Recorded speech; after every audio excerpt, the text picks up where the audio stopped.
Hello and welcome to the World Economic Forum and this special debate on France 24. I'm Kate Moody. 2 years of crises have changed almost everything we thought we knew about business and politics, including how they intersect. We've seen supply chains turned upside down, and national and economic interests have really clashed with global partnerships. So, is now the time for bigger and bolder spending, cooperation, and innovation? Is this the beginning of a new era of industrial development? To discuss this, I'm joined by Herbert Diess, CEO of Volkswagen, Pat Gelsinger, CEO of Intel, Paolo Gentiloni, EU Commissioner for the Economy, and Mariana Mazzucato. Thank you so much for being with us, professor at University College London. Mariana, I'd like to start with you because this is an area that you've really studied pretty extensively. The pandemic has heightened this sense of urgency for public and private sector to work more closely together. How do we capitalize on that momentum? Well, the key word is urgency. It seems like we only know how to do things when they're urgent, which often means too little, too late. So I think one of the questions is how do we normalize what we do during urgent times, whether it's war, and unfortunately we're living through one, but it's also interesting, in previous wars, no one ever says like, oh, there's no money, we need to raise tax revenue first. Literally, money is created to go to war, but also the instruments that are used by governments are very much kind of strategic, or we could call it outcomes-oriented, right? So outcomes-oriented procurement. The Defense Production Procurement Act, which came out of the Korean War, that's about having a goal and then using a lever to then crowd in different types of solutions in the business sector, but it's not just about like, let's have a public-private partnership or let's do commercialization. These very kind of flashy words that are often used in the policy space, but then aren't geared up towards actually solving issues. So what are our urgent problems? We have urgent climate problems. We have very weak health systems. We have a digital divide issue, which I'm sure we'll hear about later from the CEO of Intel, where all these kids who are in lockdown just stopped actually having access to their human right to education. Imagine if those were the goals in normal times, and then we said, let's devise a public-private partnership, but design that partnership in a way that's as ambitious as when we had the moon landing. The moon landing was not just done by saying, oh, let's partner. They actually designed procurement. They had a no excess profits clause. I think we should come back to that. Let's not turn this into a gambling casino if we have co-investment. What does it mean to share both risks and rewards? I could go on, but I'm already talking too much. But the main thing is strategic design of public-private partnership. Let's have a stakeholder value partnership. What does that actually look like? We need to learn from it in urgent times, but then apply it in normal times. Herbert Diess, there is quite a lot of public-private overlap in the car sector in particular, areas from emissions to regulations, state aid. Has that impacted Volkswagen's ability to navigate these last 2 very difficult years? Definitely, because our industry is very much regulated by taxation schemes. So we would have still markets where we have 90% diesel and markets where we have already 80 or 90% electric cars. And the difference is the taxation scheme, the legislation around it. So it's, I would say, an example of that it only can work. And this transition into a CO2-free mobility only can work between the right rules, boundaries, conditions, and the industry investing. So it requires a good alignment. I think we achieved it in Europe now with the green plan, so everybody knows what do we have to deliver by 2030, 35, and it makes a lot of sense. What's new for us, it's cross-sectoral. No? So far, we have been dealing with cars, basically, with emissions. Now we have to make sure that we get green energy for the cars, that we get the fast-charging networks. And that's once again where governments, EU authorities have to help, have to make up your minds. This is why we're also organizing our industry a little bit different. So we're working together with energy companies, with the typical petrol companies to make sure that the new system, electric cars, is going to work. So private partnership is, and I think it's really, we learned it through this transition into EVs over the past 3, 4, 5 years. Paolo Gentiloni, how is economic policymaking changing to deepen that cooperation with private state actors? Well, I think, first of all,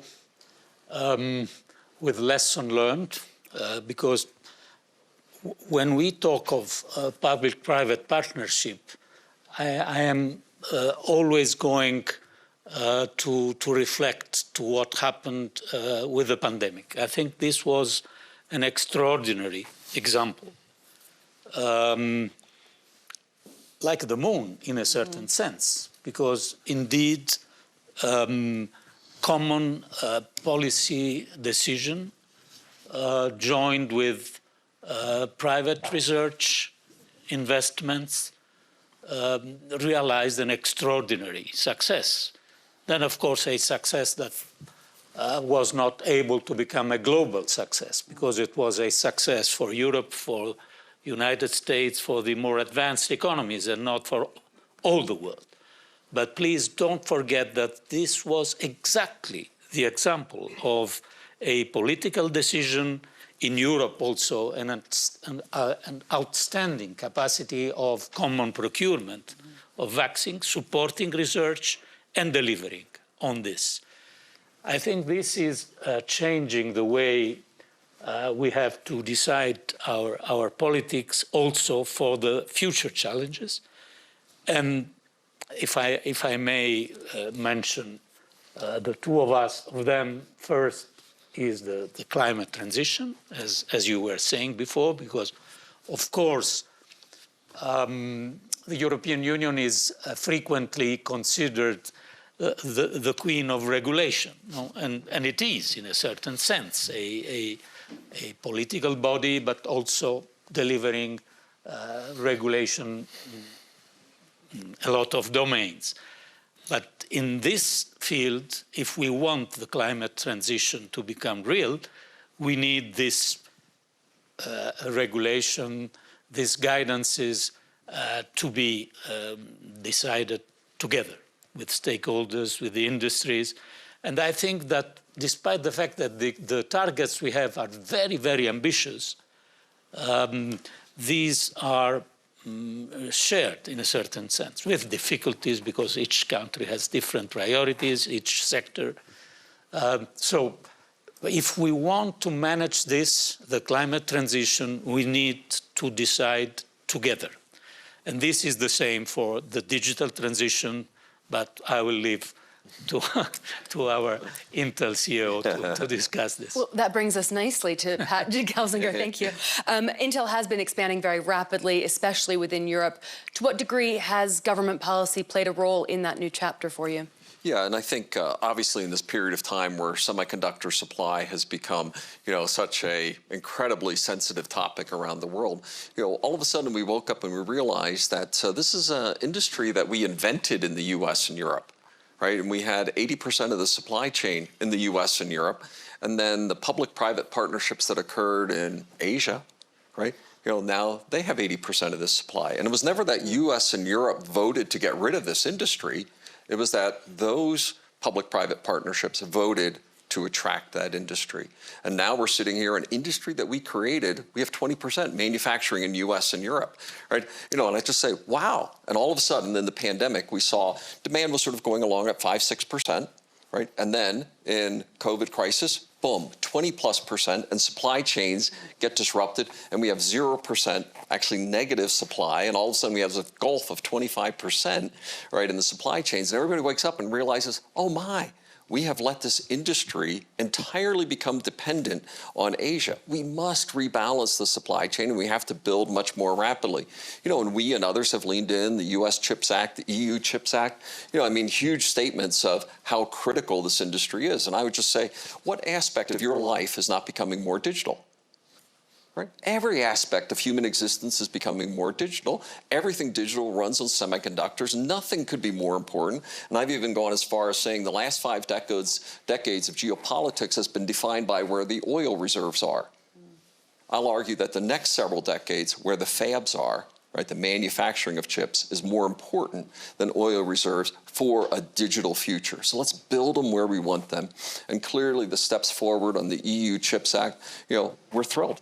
Right, and we are excited. We've announced that we're going to be putting tens of billions of dollars in Europe, and I hope to do more than that as we're seeing such aggressive embrace by the European community, companies here, to build these supply chains where we want them for the future.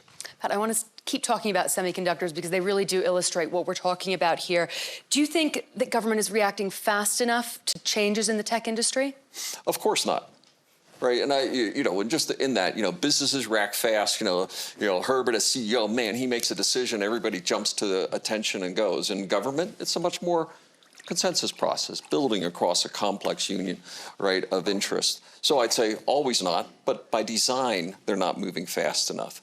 That said, we've been nothing short of delighted by the reception we've seen by the European Union, the member states, for accelerating our expansion here. And I will say I have been surprised. In fact, I tell my U.S., I was just in Washington, D.C. Last week, and I just say, U.S. started on its CHIPS Act a year earlier. I think Europe will finish its CHIPS Act. I'll see euros before I see dollars. And I think that's embarrassing for the U.S., right? An extraordinary statement of momentum on the part of the EU. You think it's just the nature of the governments in two places?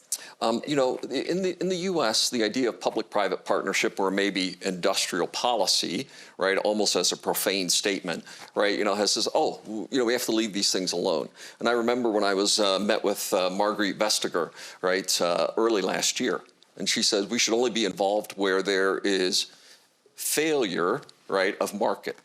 Right? And in that, right, I says, well, your industry has gone from 44 to 9% in Europe. Is that failure of market? And obviously she came back roaring in the second half of the year, speaking better than I could on this subject. Mariana Mazzucato, you wanted to say something? Yes, because I was about to have a heart attack. No, I'm kidding. Yeah. So I wrote a book called The Entrepreneurial State, kind of pushing back on this, I would call ideology, which many people have, about the kind of slow government versus fast business. We have slow government, slow business, fast business. The problem is, what I've found is that when governments have, coming back to the previous point, urgent problems, when they organize themselves with purpose-oriented organizations, then you can't be slow, right? Just think of everything in your smartphones. Where did it come from? Everything that at least makes it smart and not stupid. Internet, GPS, touchscreen, Siri, all government financed, but not just like with helicopter money, through organizations. And the internet was the solution to a problem. No one had an internet strategy. The problem was getting the satellites to communicate. Similarly, with GPS funded by the Navy, there's a problem. GPS solved it.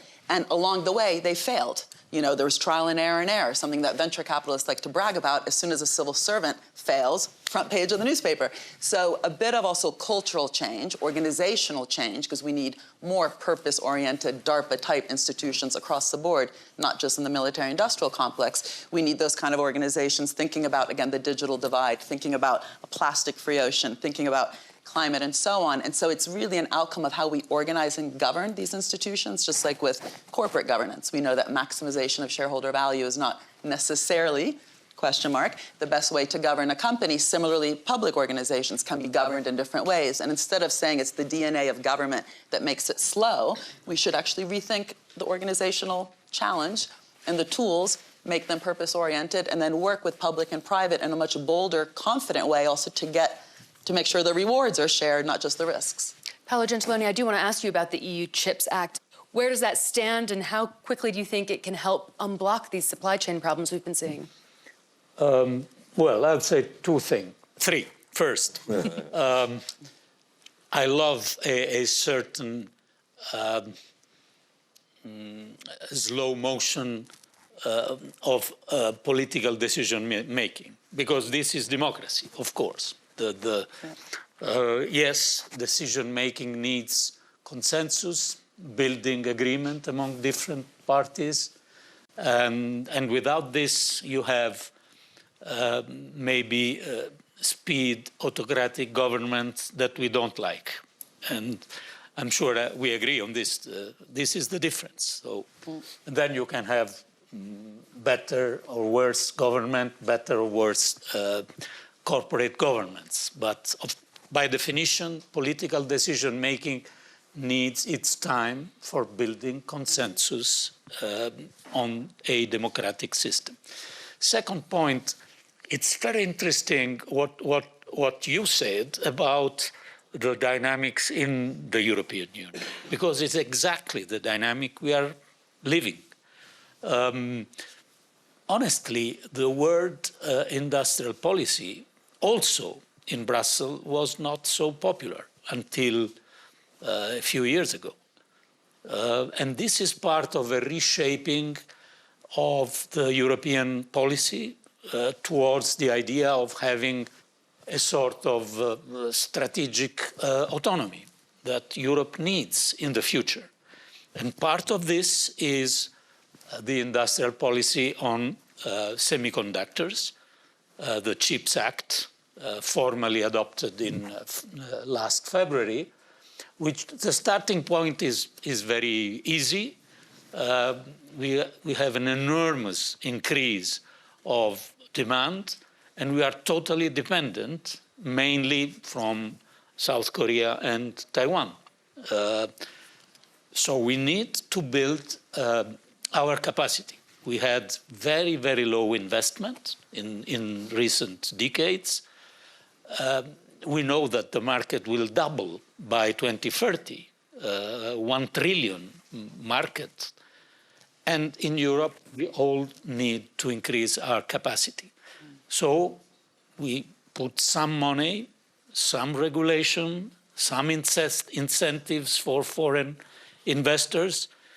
And I think this is interesting because we have the capabilities. We have good research.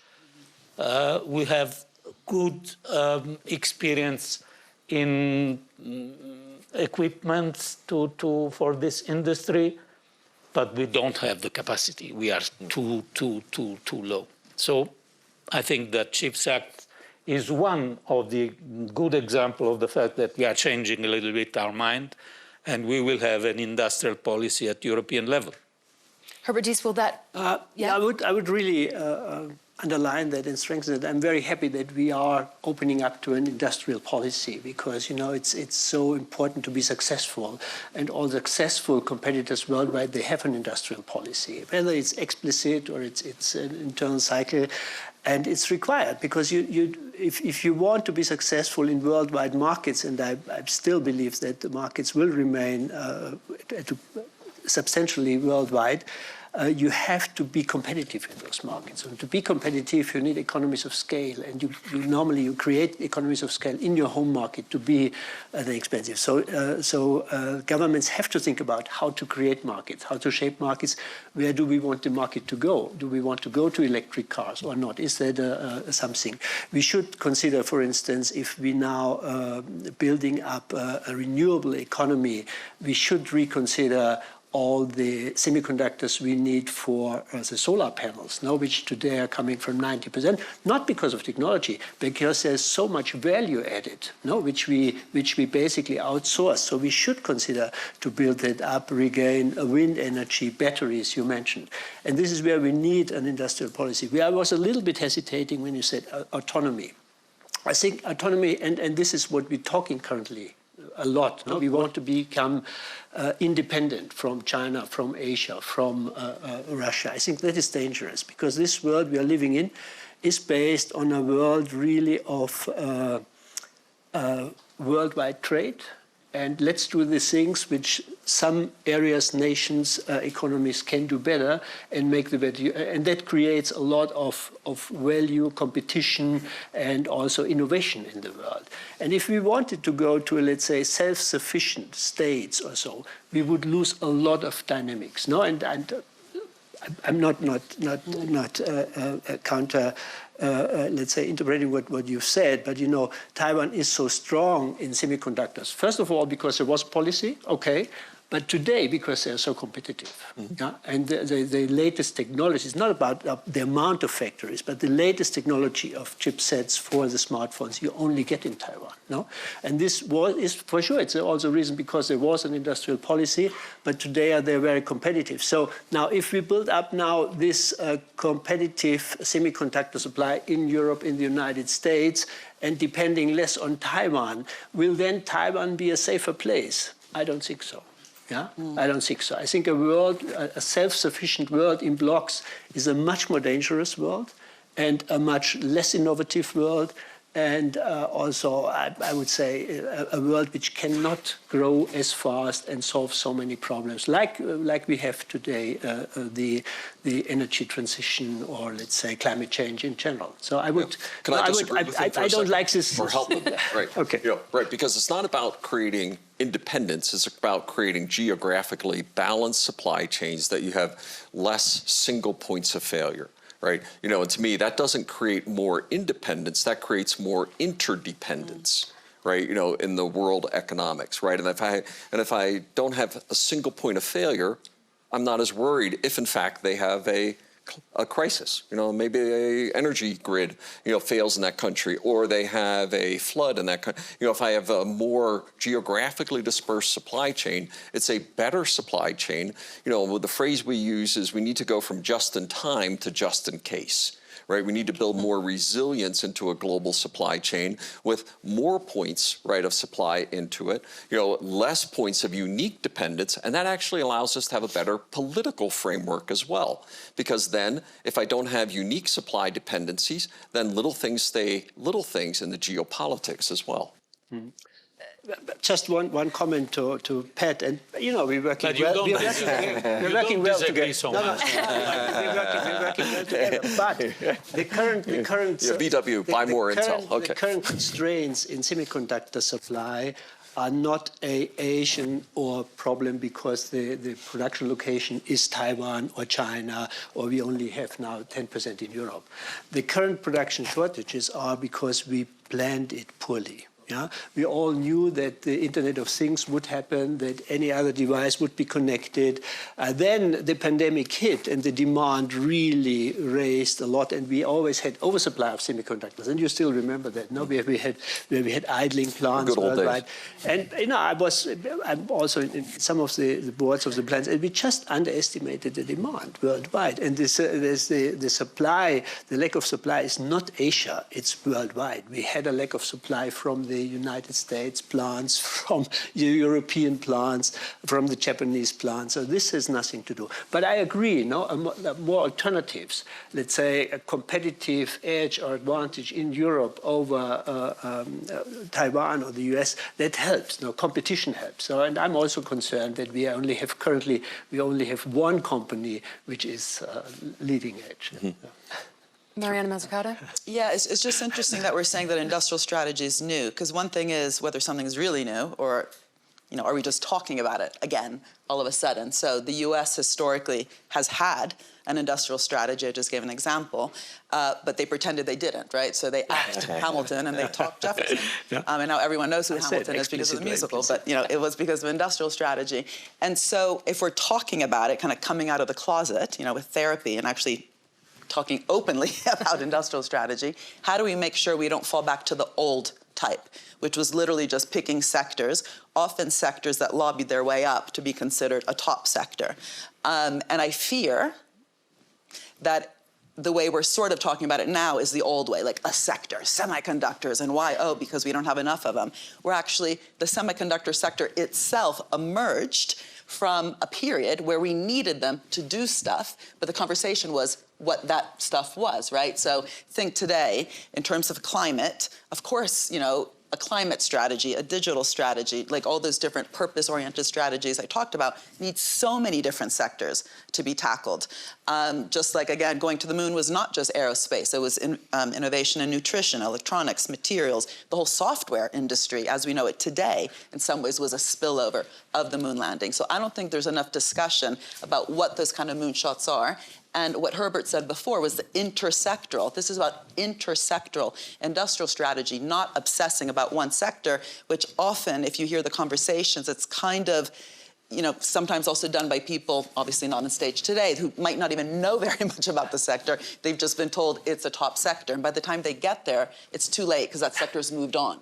Right? So I do think it'd be really interesting if we could get climate, digital, health strategies to drive intersectoral industrial strategy and conditionality. I'll just stop on that. Conditionalities linked to all sorts of levers that governments have, which are loans, grants, and so on, it shouldn't just be to give money to a sector. It should be conditional on that sector transforming. Like in Germany recently, where the steel sector received a large loan from the public bank, the KfW, conditional on it agreeing to lower its material content. How it did it was up to it, no micromanaging, but they now have the greenest steel along with Sweden because they had to introduce repurpose, recycle, reuse technology throughout the whole supply chain. That made it an innovative steel sector because there was an agenda around green. I also want to ask our panel briefly about trying to balance the risks and rewards of this closer cooperation. How do we make sure that this works for everybody, not just for the people here in Davos today, but how do we better distribute the benefits of all this innovation, of all this cooperation? No answers. We don't have any answers. No, well, I think the fact that we are living a crisis, a war, the consequences of this war, supply chains disruption that were beginning before the war, of course, should not bring us to any negative conclusion about globalization. This, I think, should be our view. In any case, it's my view, and it's the European Union view. Before we were referring to the strategic autonomy, I have to say that after a long discussion, the definition that we have in the European Union is open strategic autonomy, which is a sort of an oxymoron, but exactly to say that, yes, we need to invest in our strategic autonomy, but without losing the fact that we are a player of a global world and open to global cooperation. Of course, this is affected by the crisis we are in. How do we address this? Differentiating the risk.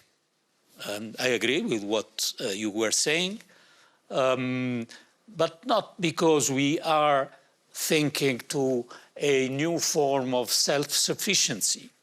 We Europeans, we make everything among European borders. We are self-sufficient.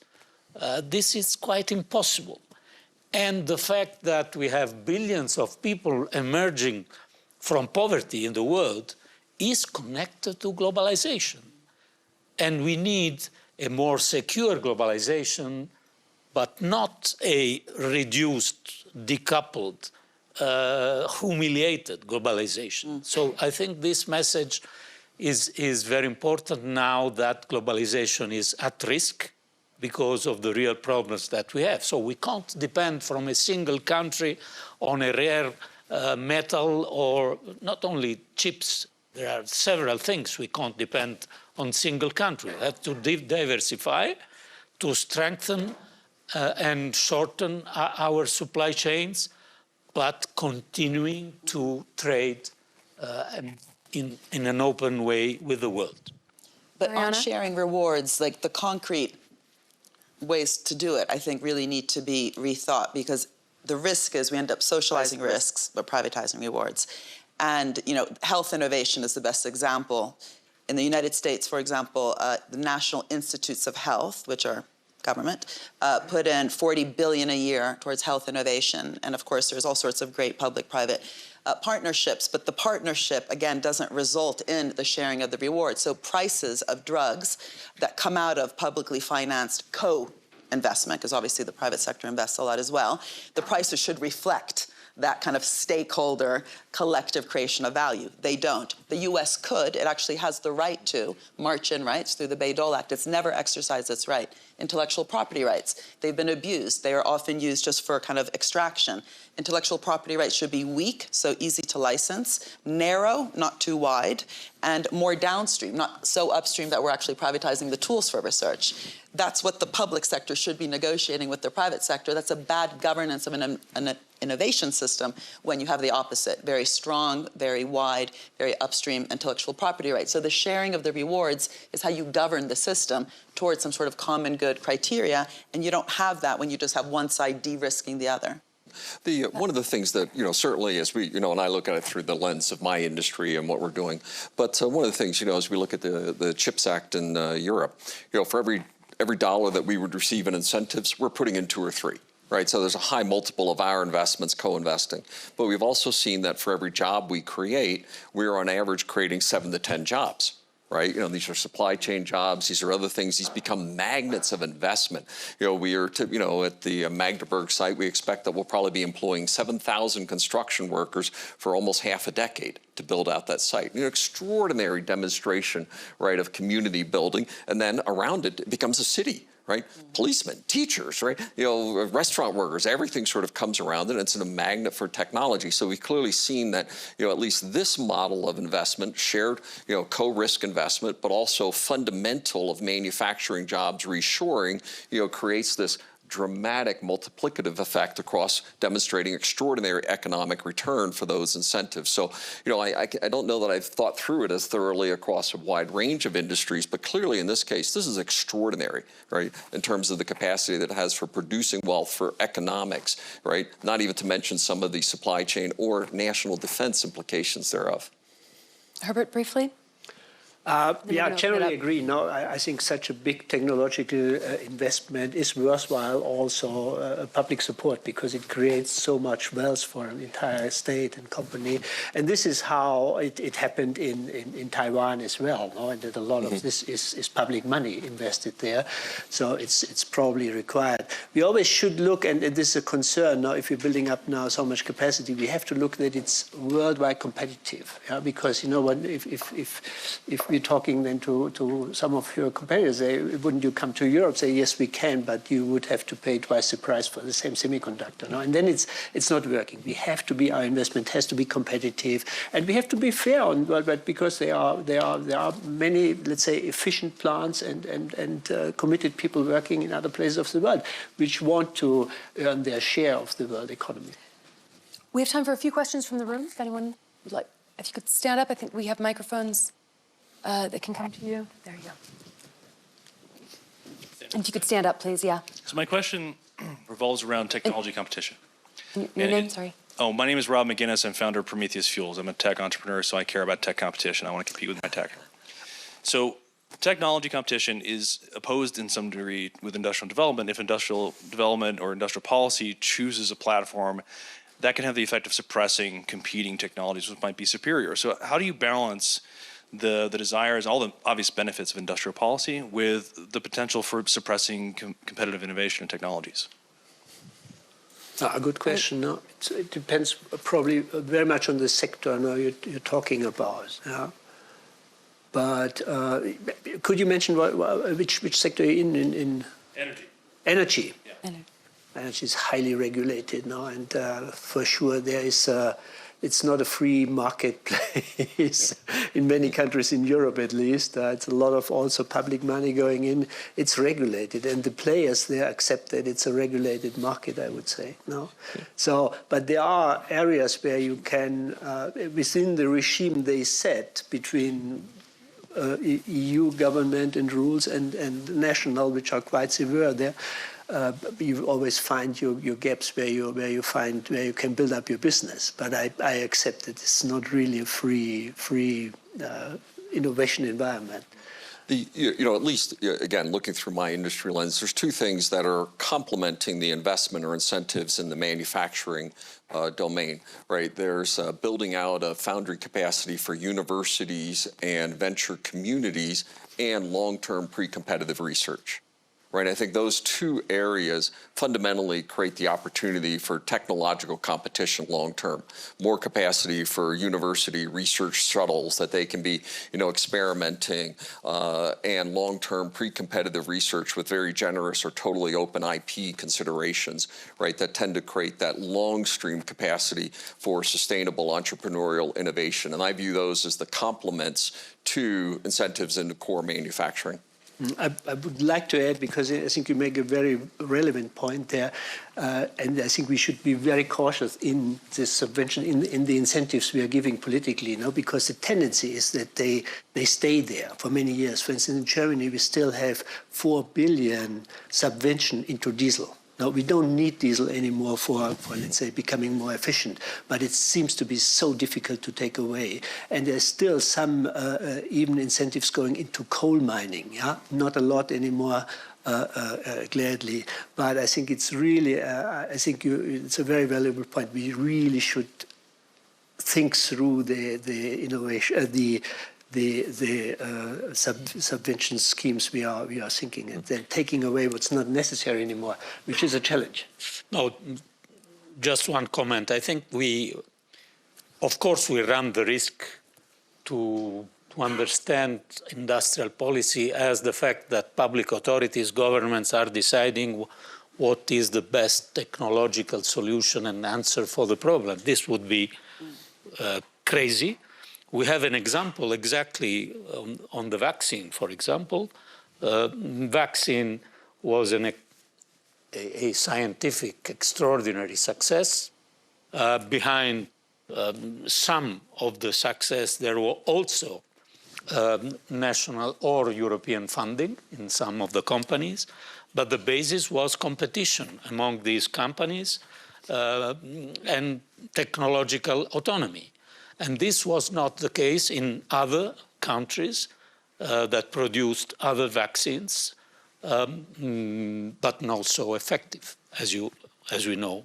But just on competition, I mean, the assumption is that, everyone wants a more competitive market, but as your question implies, the incumbents don't. And actually, Frank Giels here has written wonderful work on incumbency effects and what to do about it. But it's also about kind of who defines the problem. And that's why I think the more ambitious we can be on the problem setting, so it's not government kind of micromanaging and deciding everything, but being ambitious on the problem, even really like problems like the one I think I mentioned before, Sweden having this policy about school meals have to be healthy, tasty, and sustainable. That by definition means that the procurement contracts to the private sector have to go to those who are innovative, who actually have new ideas how to make healthy, tasty, sustainable lunches, right? So as soon as it just becomes a handout machine, guarantees, subsidies, like we have in Italy.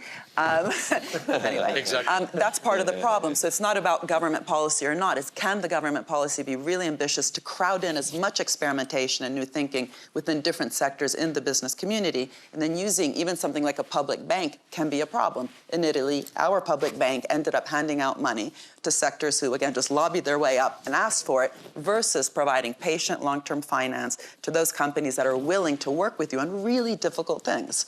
Right, and that by definition is going to create a bit of disruption from the old guys who just want to do things in the old way.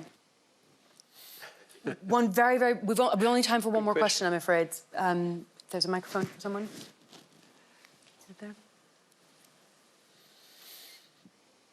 Hello, I'm Hilary Cottam. I'm from the Centre for the Fifth Social Revolution. In previous industrial eras, we've seen leading industrialists play a really critical role in rethinking the social contract. And both of you this afternoon have spoken really interestingly from the industrial technical side. Mariana, of course, has talked about kind of wider missions of which a social contract would be part. I'm wondering what you both think your roles are in rethinking education, health, the broader issues that fundamentally are the foundations of any good industry and any good industrial strategy. When we announced our big, I expect we'll do something very similar in Germany as we proceed with the Magdeburg site that we're doing there. We facilitated all of the universities around us and a aggressive STEAM pipeline build out of talent, new programs. We have strong efforts for, in terms of AI training for youth, community colleges in the U.S., into high school programs. We have a moonshot of, it's a million girl moonshot for AI training that we've set out. So we see, again, if you look at it through fix the social problems, that's too big. But if you can say through our lens, what are we good at? We are good at technology training. And we are going to make sure that's the case for as many people as we can in every community that we're participating in to build the ability to do that. And then through that lens, how do we then deliver that across the globe? That's how we view at least one dimension of that problem. Clearly, we see climate as another one, right? We're going to use a lot of energy in these sites that we build out. We use a lot of chemicals in those locations. So again, we're viewing through the lens of what we're good at, and now how do we make that better? We deeply believe in this view as technology as a force for good, right? That we have to be shaping these fairly neutral technology platforms, and how do we make them good? Not better, but how do you make them good for humanity? Robert, very briefly. Probably, we have the highest standards in Germany, and we're trying, becoming more globally. We are always exporting those standards. So we're caring about the community. And, it becomes now also much more business relevant because we really are struggling to attract the right talent. Not only white collar, it's blue collar. It's not only R&D, and this it applies for America, applies for China to get the best people in the industry, and also for Germany. And this is a natural reinforcement of delivering beyond the salary, And people are looking for more than beyond the salary. And I think Volkswagen has good track record on that. But Hillary's question, I think, needs to be more provocative, because I know Hillary and she does amazing work. And I mean, one of the interesting things is that, capitalism can be done in different ways. So Volkswagen has trade unions on the board. What do we think about that? Let's talk about that in places like Davos. Otherwise, we just talk about stakeholder value as this fluffy, feel-good thing and not the kind of concrete structures. Or $4 trillion have been used for share buybacks in the last 10 years. By the top 500 companies. That's a huge lack of reinvestment back into the economy. That itself is part of the social contract. Bell Labs actually came out of a period in U.S. history where the U.S. government said to retain your monopoly status, AT&T, you have to reinvest your profits back in innovation and big innovation beyond telecoms. So the social contract is about the negotiation, the deal. It's not just about doing great things for the community. And it does have an effect on profits. They do get shared more widely when you start, believing that value is created collectively. It's not just redistributed as a feel-good thing. We have unfortunately run out of time very quickly. I'm going to give you each about 30 seconds for your closing thoughts today, please. There we go, Mariana. Very, very efficient. I love it. Mr. Gentiloni. I think we all share the fact that this challenge of technological evolution should help a more secure globalization and also a social dimension. I think we will be confronted very soon with the social dimension because inflation is there, and the challenge of dealing with this will be a big one for all our governments and authorities. Mr. Gelsinger. Everything's going digital. Everything digital needs semiconductors. We're going to build a lot more of that supply chain here in Europe, and we are thrilled with the warm embrace we've gotten from the EU to do that here. Okay. This? I love to hear that deglobalization and block building is not the solution, more so for Europe, because we are depending on open markets, and the world, a more global world will be a better world. So thank you for saying that. Ms. Spencer, rethinking your closing remarks there. No, it's the same one, but let's walk the talk of stakeholder value. And if we can't do it during a global pandemic by sharing the knowledge, the whole idea of collective intelligence, which Dr. Tedros has been asking us to think about, then we get vaccine apartheid. And that's what we have. So you began with the vaccine. The vaccine's not the mission. Vaccinating everybody in the world is the mission, and we have failed miserably. I want to thank my panel. Thank you, everybody in the audience.